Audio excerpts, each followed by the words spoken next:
by Dawn Casey and Ann Wilson. From the book Earth Tales.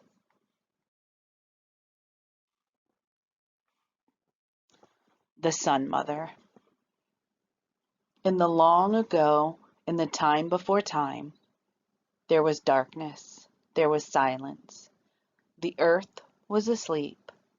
Under the surface of the land, all forms of life lie sleeping. Up in the sky, the Sun Mother was also asleep, until one day she heard the Great Spirit whisper, "Wake up, child." The Sun Mother inhaled deeply, and still air vibrated. She opened her eyes, and light washed over the world. The Great Spirit spoke again. "It is time for you to wake the earth." The Sun Mother smiled a sunbeam smile, and the earth was warm. Swift as shooting star, she flew down to the empty earth. The ground was cold and hard beneath her feet. Very gently she took a step, and as her bare foot touched the bare soil, she felt a wonderful sensation and wiggled her toes. She lifted her foot, and the first green shoots of grass on the planet were revealed. With each step she took, fresh green grass sprang up in her footprints. The Sun Mother walked east, west, north, and south, traveling every step of earth. Grass rippled in her tracks until the land was alive with green.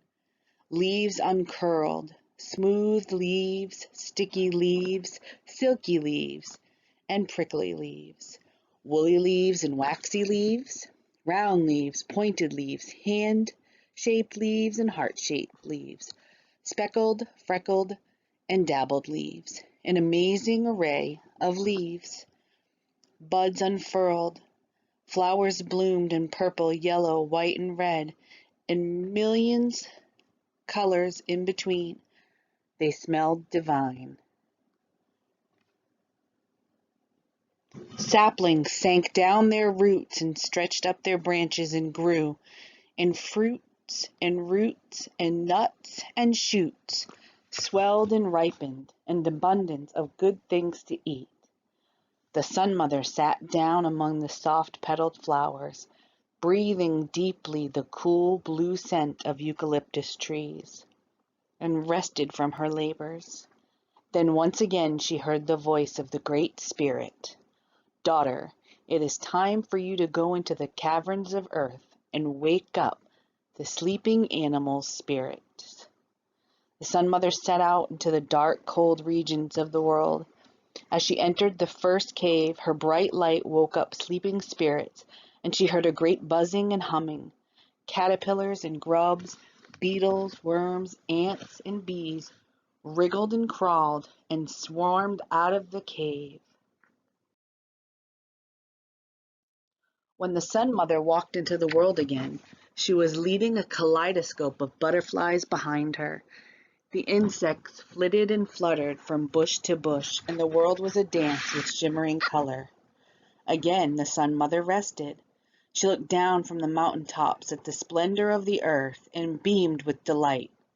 Refreshed, the Sun Mother walked down, down, down, into the next cave.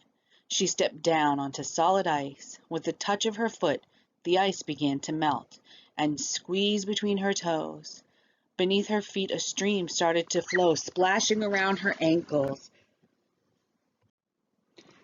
Beneath her feet, a stream started to flow, splashing around her ankles. Her warmth woke up lizards, frogs, and snakes. A river gurgled out of the cavern, filling up lakes and lagoons, creeks and billabongs, and the deep, wide sea. The Sun Mother walked out into the world once again, trailing her fingertips through the rippling waters. All around her swam seahorses and turtles and fish of every size, every shade, from pearly silver to coral red. Again the Sun Mother rested, for she was filled to the brim with the wonder of the world. When the Sun Mother went into the coldest, darkest cave, in the deepest loins of the earth, She was accompanied by a procession of crawling creatures, some wriggling their way on hundreds of legs and others slithering on no legs at all. She looked down into the depths of the cavern, shone with love. All along the ledges were the spirit forms of birds and animals. Her presence woke up feathered tribes and furry clans. With a feather and a clatter of wings, birds of every call and cry burst out of the cave and into existence. Parrots whistled, emus waddled, and treetops rang with the laughter of kookaburras. Then out came the animals, an infinite variety, a jubilant hubbub. All the creatures gathered around the Sun Mother, glad to be alive. The Sun Mother spoke softly to the multitude of beings assembled around her. Listen, my children. Like seeds in the winter, you slept in the earth. Like seeds in the spring, I have woken you. Now my work is complete, and I shall return to my home in the sky. Now I must leave you. Suddenly, in a ball of light, the Sun Mother soared up high into the western sky. All the creatures watched with fearful eyes as the earth became darker and darker.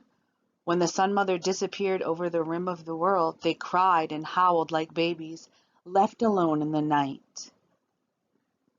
As the darkness deepened and the Sun Mother still did not return, the crying died down.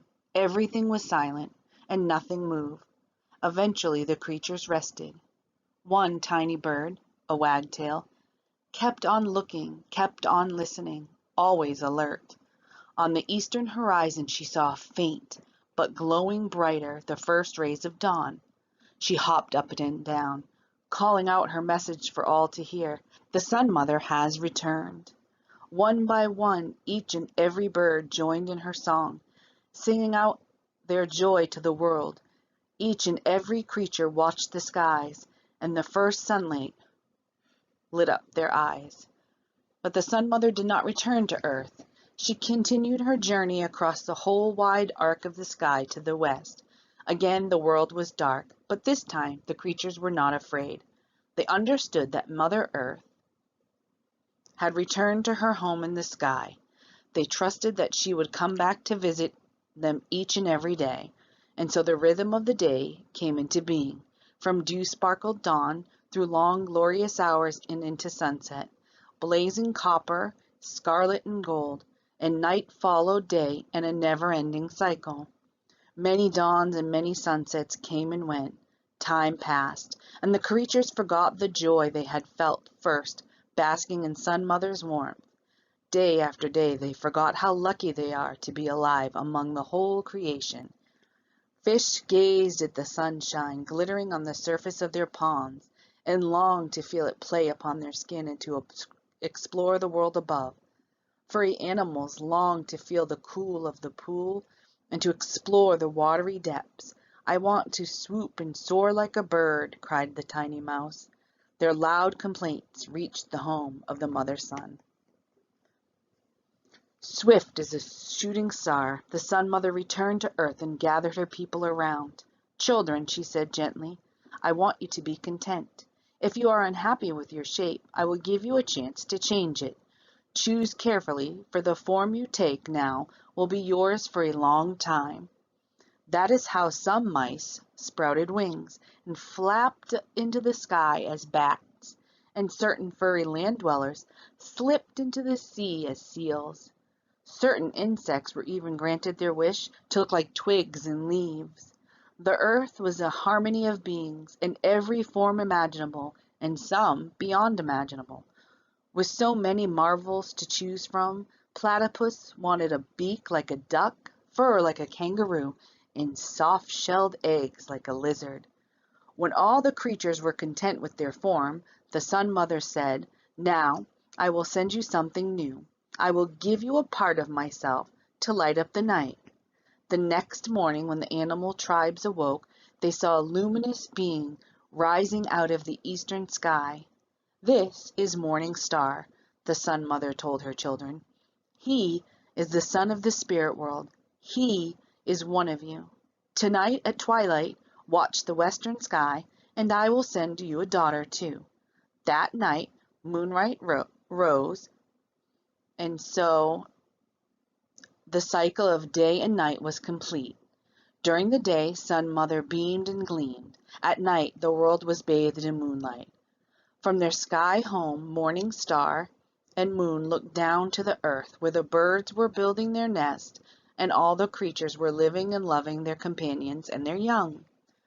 Something stirred within Morning Star and Moon, so they descended to earth and became husband and wife. In time, they gave birth to a daughter and son, the first human beings. Welcome, the Sun Mother said to the first people of the earth, and when she spoke, her words brightened the air. Look around you. This is the place you belong to. All around you are your family, the land, the wind, and the water, the plants and the animals. You are all part of the same spirit. I have walked every step of earth, and now it's awake. The earth is alive. The earth is sacred. Care for creation. Look after the land for your ancestors. Look after the land for your children and for your children's children. With these words, the Sun Mother soared up into the sky and smiled down on the newly awoken world. The earth was alive with green, and it was bright with flowers. It danced with movement. Fish of every size, every shape swam in the deep oceans and clear rivers. Creatures of every color and kind crept and crawled, hung and swung, slithered and fluttered, and hopped in trees and mountains and swamps. Birds of every call and cry filled the air with music, and the people tried their best to care for creation. It was a beautiful world, and it still is.